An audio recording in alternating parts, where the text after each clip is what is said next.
Je suis très content d'être ici à Lyon et de pouvoir partager avec vous tous, qui êtes venus, merci encore d'être venus ce soir, ma passion. En fait, une idée que j'ai eue il y a déjà pas mal de temps, et ça fait déjà 10 ans que je vis en Chine, et je voulais vous partager avec vous, en fait, cette passion qui a commencé quand j'avais 11 ans, alors que à l'époque j'ai commencé à apprendre le chinois. Je voulais vous montrer aussi comment j'ai pu avoir cette idée d'écrire un album en chinois, et qu'est-ce qui m'a pris d'aller en Chine pour développer ce projet artistique, ce projet culturel, et puis finalement est-ce que ça peut donner un petit peu d'idées, un petit peu d'inspiration à chacun pour pouvoir, pourquoi pas, réaliser ses passions ou réaliser son objectif. Alors, j'ai envie, premièrement, de commencer à parler de la raison pour laquelle j'ai appris le chinois à 11 ans. Alors, j'ai 35 ans aujourd'hui, donc quand je parle de mon apprentissage du chinois, c'était dans les années 90, au début des années 90, fin des années 80.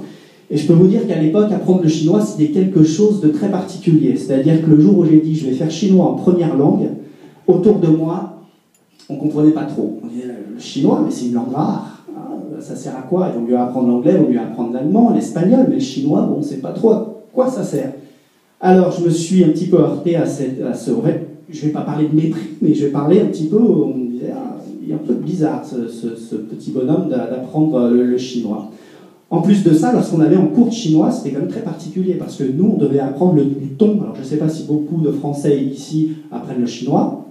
Tous les Chinois, forcément, savent ce que c'est que les tons, mais les Français ici, donc les tons, c'est la manière de prononcer différentes sonorités en chinois. Donc, il y en a 4 différents.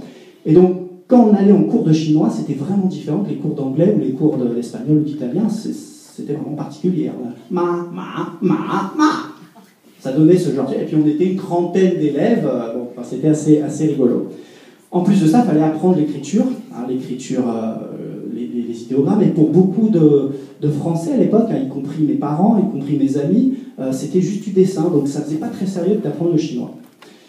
Alors, c'était difficile et facile de commencer à apprendre le chinois, mais ce qui était le plus difficile finalement, c'était dans cette ambiance, la plupart des gens ne connaissaient pas la Chine et trouvaient que le chinois était une langue impalpable, parce que finalement à l'époque on n'avait pas la possibilité de pratiquer le chinois ici à Lyon.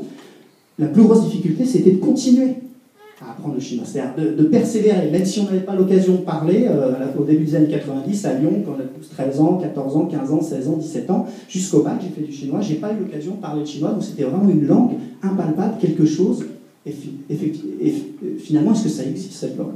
Donc c'était plus ces difficultés-là au début, et en même temps, j'ai toujours vu l'apprentissage d'une langue rare comme le chinois comme quelque chose d'un petit peu précieux. C'est-à-dire j'ai trouvé que c'était comme un trésor, c'est-à-dire que personne autour de moi ne comprenait pourquoi j'apprenais le chinois. Et puis finalement, je gardais ça et je me disais un jour ça servira peut-être, comme un trésor. La raison principale pour laquelle j'ai appris le chinois à 11 ans ici à Lyon, au début des années 90, c'est parce que je voulais être différent. Alors je ne sais pas si vous avez envie d'être différent, certains aiment être différents, d'autres préfèrent se ressembler aux autres. En tout cas, moi je voulais être différent, je voulais faire quelque chose de différent.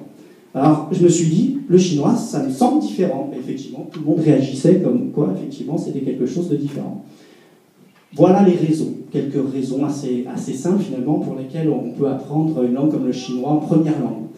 Après, apprendre une langue, que ce soit l'anglais, l'espagnol, le chinois, le japonais, et puis aller développer un produit culturel comme un disque, aller chanter dans cette langue, ou même tout simplement aller développer son métier ou sa passion dans le pays de cette langue, il y a un long chemin. C'est-à-dire que même si on apprend le chinois quand on est petit, bien entendu, j'ai aucun lien avec la Chine à la base, aucun lien de sang avec les Chinois, donc c'était quelque chose qui était assez particulier pour moi. Donc, je suis allé en Chine la première fois en 1995, c'était à Pékin, et j'aimais déjà beaucoup de faire de la musique. Je composais des chansons ici à Lyon, en France, et puis j'avais toujours eu dans l'idée d'un jour de faire chanteur. Et à Pékin, j'ai rencontré Cui Jian, le chanteur rock chinois par excellence, celui qui a introduit la musique rock en Chine. Donc je l'ai rencontré en 1995. Je suis allé à ses répétitions. Il mélangeait les instruments rock traditionnels, la basse, la batterie, les guitares électriques, aux instruments traditionnels chinois, comme le tizi, la flûte chinoise, ou alors le guzheng, un instrument qui est à l'horizontale comme ça, et avec plusieurs cordes. Il y avait aussi le hanru, à la vielle chinoise. Et lui-même, Cui Jian, donc ce rocker chinois, lui jouait du xiaohua, c'est une flûte chinoise. Il avait appris ça à l'armée. Donc moi, quand j'ai rencontré ce rocker chinois, le monde musical avait changé parce que je me suis aperçu qu'effectivement, il y avait la possibilité de mélanger le rock, la musique occidentale, avec des instruments traditionnels. En fait, toute l'imagination, toute l'imagerie chinoise, l'imagination sonore, hein, l'espace sonore chinois qui rentrait dans le rock. Donc ça m'a donné un coup de pouce supplémentaire, une envie supplémentaire d'aller plus loin. Et finalement, quand je suis rentré en France et que j'ai vu la musique française, que j'aime, j'ai été influencé par beaucoup de chanteurs et de groupes français, mais je trouvais ça un petit peu sans épices. C'était plus aussi épicé qu'avant. J'avais envie justement d'aller découvrir autre chose. Et donc j'ai eu l'idée, comme ça, de faire des chansons en chinois. Alors imaginez aussi que faire des chansons en chinois dans les années... donc là on est dans les années 2000.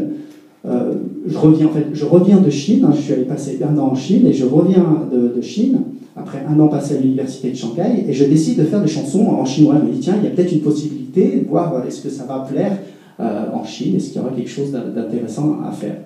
Et là, je m'aperçois qu'en fait, écrire des chansons en chinois, c'est pareil, on ne sait pas trop où on va. Écrire des chansons en chinois à Lyon, il y a 13-14 ans, c'était quelque chose d'inutile, de vain, comme si on écrivait quelque chose sur une feuille puis on le met à la poubelle. Mais moi, encore une fois de plus, j'avais envie que cette passion, cette idée de faire quelque chose d'un peu différent, eh bien, puisse aller vivre quelque part. Donc je me suis dit, allez, je fais des chansons en chinois, un album, donc j'ai écrit un album en français et un album en chinois. Et il a fallu convaincre aussi les studios d'enregistrement ici à Lyon, en tout cas dans les environs de Lyon, parce que pour la plupart des professionnels de la musique, le marché chinois en France n'existe pas. Il n'y a pas assez, bien entendu, de Chinois pour écouter la musique en chinois ici. Et en plus, la réputation qu'a le marché chinois pour la musique, c'est que ce sont des pirates. Donc, peu de gens étaient vraiment intéressés par m'aider pour faire ça. Mais j'ai quand même rencontré un producteur dans la région Rhône-Alpes, ici, à Villefranche-sur-Saône, en fait. Et donc, on a enregistré des chansons en chinois à Villefranche-sur-Saône en 2002. On est en 2002.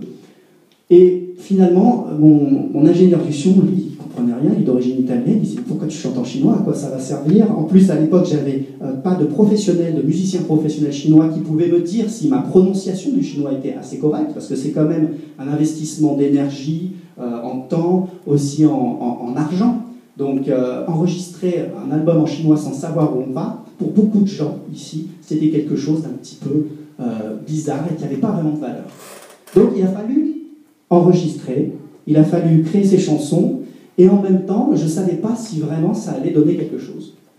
Donc, ça aurait pu s'arrêter là. Ça aurait été une petite crise peut-être pas d'adolescence, parce que j'étais un peu plus âgé, mais voilà, peut-être quelque chose qui n'aurait jamais rien donné. Et puis, je suis parti en 2004 au conservatoire de Shanghai, parce que j'ai fait une thèse sur l'industrie du disque en Chine au début du XXIe siècle. C'est-à-dire, j'avais envie de comprendre, en Chine, comment on crée les stars, par exemple, ou comment fonctionne la notoriété, comment fonctionne l'industrie du disque en Chine, est-ce que c'est différent d'ici, qu'est-ce que vraiment les musiques, quelles sont les musiques que les Chinois écoutent, ce qu'ils aiment, bref, je voulais étudier tout ça. Et donc je me suis retrouvé au conservatoire de Shanghai, et mon directeur de thèse connaissait à peu près tout le monde dans le monde de la musique, les radios, les télévisions, et finalement ça a été très rapide. J'avais avec moi un CD, voilà, un double CD, qui s'appelait, et qui s'appelle toujours, Parfum d'extrême, ou en chinois, ou Jidani. Et donc c'était ce master, hein, c'est-à-dire ces enregistrements que j'avais enregistrés à Villefranche-sur-Saône, avec un chinois correct, mais bon, à la française, avec un gros accent français, et j'ai commencé à démarcher les maisons de disques en Chine. Donc je suis arrivé à Pékin, bon j'habite à Shanghai, mais je suis allé à Pékin, je suis allé à Canton, et j'allais voir les producteurs, enfin pas les producteurs, les patrons de maisons de disques, et je leur disais, est-ce que vous avez ce type de produit, c'est-à-dire un Français qui écrit et qui chante en chinois? Alors non seulement ils n'avaient pas de Français qui écrivaient et qui chantaient en chinois, mais en plus ils n'avaient pas de blancs, ils n'avaient pas d'hommes blancs, ils n'avaient pas de caucasiens, ils n'avaient pas d'occidental qui chantait et écrivait en chinois, qui écrivait et chantait en chinois. Alors moi j'étais étonné, je dis c'est pas possible, la Chine, 1,3 milliard, enfin, c'est immense, tout le monde s'intéresse à la Chine, enfin j'avais l'impression, ils n'avaient pas ça. Donc moi, ça m'a donné un coup de pouce, vous pouvez vous imaginer, je suis le premier à faire ça, c'est pas vrai. Bon, alors j'ai continué, et comme j'étais à l'époque encore un petit peu jeune, j'avais 25 ans, et j'avais envie finalement de continuer à m'auto-promouvoir, c'est-à-dire, bon, je vais utiliser les médias chinois, parce que les médias chinois s'intéressent à la culture des Occidentaux, ils s'intéressent à la France, finalement, j'ai pas besoin de la maison de 10, la grosse maison de 10, pour aller plus loin. Donc j'ai fait presser moi-même mes CD. La pochette que vous voyez ici, ou pas, parce que c'est vrai que j'aurais pu le mettre derrière, mais bon, cette pochette, c'était une pochette qui a été designée par le designer de Cui Jian. C'est-à-dire que j'étais assez fier aussi d'avoir eu la possibilité de travailler avec lui, parce que c'est un designer qui fait des pochettes extraordinaires, très souvent en rapport aussi avec la culture chinoise. Et pour ceux qui connaissent ce rocker chinois, Cui Jian, je vous le conseille, si vous vous intéressez à la musique chinoise, observez aussi les pochettes, c'est très intéressant, c'est vraiment bien fait. Donc j'ai eu la possibilité de coopérer avec ce designer, et donc je suis arrivé avec 1000 CD, voilà, 1000 CD qui ont été très difficiles à passer à la censure, parce que mon nom, pour ceux qui lisent le chinois ici, Tai Liang, c'est un nom chinois, mais par contre moi j'ai une tête de français, et donc à la censure, Tai Liang ça passait, mais par contre on a vu que j'étais français, il a fallu un petit peu plus de temps, donc moi j'étais parti pour 1 ou 2 mois, puis finalement ça a duré 6 mois, je me demandais qu'est-ce qui se passe, est-ce que je vais passer, est-ce que je vais passer, finalement c'est passé.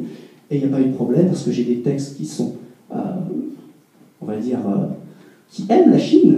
Parce que j'aime la Chine, parce que je parle plus de passion, aussi de la romance à la française, enfin, aussi une certaine philosophie. Les Français, on est réputés aussi là-bas pour beaucoup réfléchir, beaucoup analyser les choses, et j'ai voulu passer tout ça à travers mes chansons. Donc aucun problème à la censure, et je me suis retrouvé avec 1000 CD.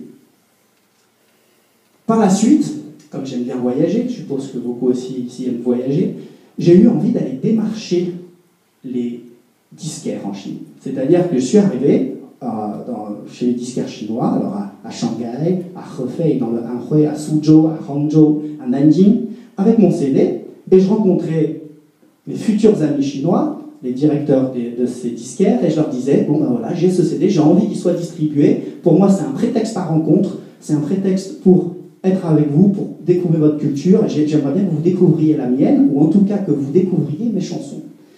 Et ça se passait super bien. C'est-à-dire que en chinois on dit Ningpian. Ningpian c'est une carte, comment dire, une carte de visite. Ningpian. Hein? Ben ça en chinois c'est Changpian. Voilà. Donc moi j'avais pas de Ningpian, j'avais Changpian. Et donc, ça permettait justement d'établir un super lien avec tous ces Chinois de plein d'endroits. Et en plus de ça, c'est ça quelque chose d'assez extraordinaire, je pense qu'il n'existe plus en France. Moi, j'ai démarché quelques maisons de disques aussi en France, certaines ont été intéressées par mes projets avant que j'aille en Chine, mais c'est très rare quand on vous invite tout de suite à manger, avant de négocier. C'est très rare quand on vous fait faire le tour de la ville, quand on appelle en 5 minutes une télé ou une radio pour dire il y a un Français dans mon bureau, il faut vite venir l'interviewer parce qu'on va le soutenir. Enfin, c'était quelque chose d'assez extraordinaire. Voilà. Donc c'est des choses comme ça, moi, qui m'ont marqué, parce que j'ai fait ce CD à la base pour, enfin en tout cas ces chansons, je les ai fait pour m'approcher du peuple chinois, pour m'approcher d'une culture, et à travers ce voyage que j'ai fait en Chine avec mon CD dans la poche pour pouvoir être reconnu quelque part, eh bien ça a vraiment fonctionné. Et au-delà de tous ces disquaires que j'ai rencontrés, j'ai bien sûr rencontré aussi les médias qui ont toujours été intéressés par ce projet, qui m'ont toujours posé les questions pourquoi je faisais ça, donc un petit peu ce que je viens de vous dire. Eux aussi sont conscients qu'apprendre le chinois, surtout il y a 20-30 ans, c'était quand même un pari. Donc plein de choses comme ça qui ont fait que j'ai toujours eu envie de continuer ce projet, même si au début, pas beaucoup de gens finalement le soutenaient. Et puis même si moi j'ai douté, forcément on doute, parce qu'on se dit, est-ce que vraiment ça va fonctionner ?